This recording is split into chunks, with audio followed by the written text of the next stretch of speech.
নিৰ্বাচনী প্ৰচাৰৰ ৰেণিকী ভূঞা শৰ্মা হাজো শুৱালকুছি সমষ্টিৰ প্ৰচাৰ অভিযান অগপ প্ৰাৰ্থী প্ৰকাশ দাসৰ হৈ নিৰ্বাচনী প্ৰচাৰ মধ্য শুৱালকুছি পশ্চিম শুৱালকুছি মাৰাথন নিৰ্বাচনী প্ৰচাৰ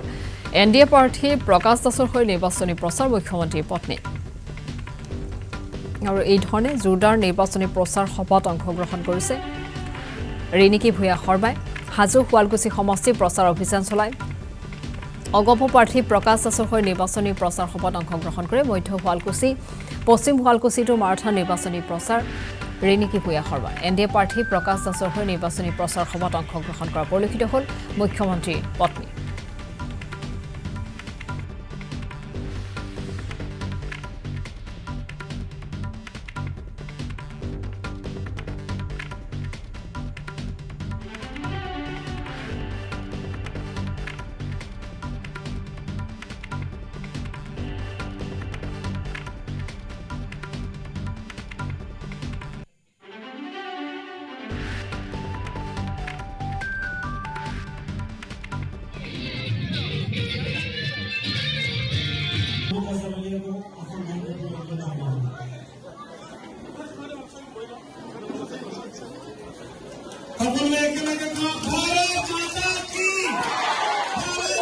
অকল এটা সমষ্টিৰে বিধায়ক নহয় মই তিনিটা সমষ্টিৰে বিধায়ক আৰু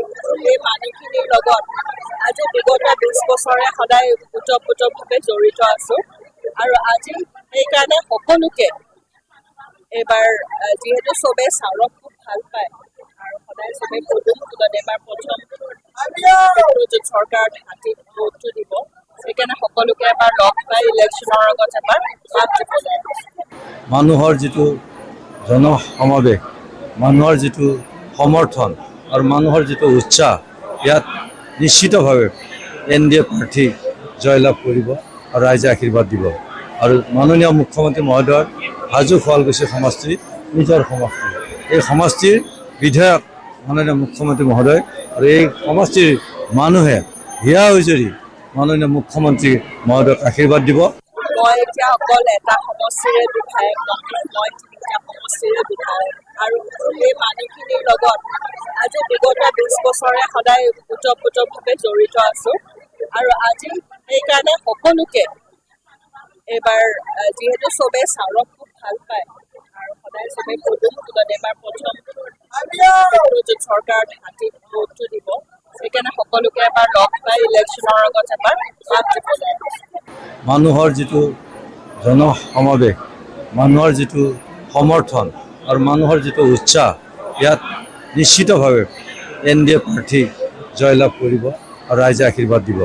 আৰু মাননীয় মুখ্যমন্ত্ৰী মহোদয়ৰ হাজো শুৱালকুছি সমষ্টি নিজৰ সমষ্টি এই সমষ্টিৰ বিধায়ক মাননীয় মুখ্যমন্ত্ৰী মহোদয় আৰু এই সমষ্টিৰ মানুহে হিয়া উজৰি মাননীয় মুখ্যমন্ত্ৰী মহোদয়ক আশীৰ্বাদ দিব মই এতিয়া অকল এটা সমষ্টিৰে বিধায়ক নহয় মই তিনিটা সমষ্টিৰে বিধায়ক